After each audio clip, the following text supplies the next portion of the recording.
ఆరోగ్య శాఖ మంత్రి సత్యకుమార్ యాదవ్ ప్రెస్ మీట్.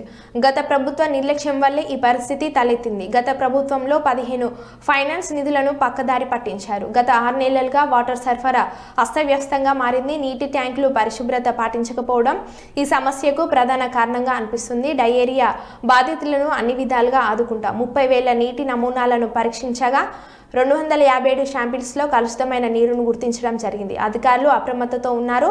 పరిస్థితులను ఎప్పటికప్పుడు పరిశీలిస్తున్నారు. ప్రజలు కూడా అప్రమత్తంగా ఉండాలి, వ్యక్తిగత పరిశుభ్రత పాటించాలని మంత్రి కోరారు.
Super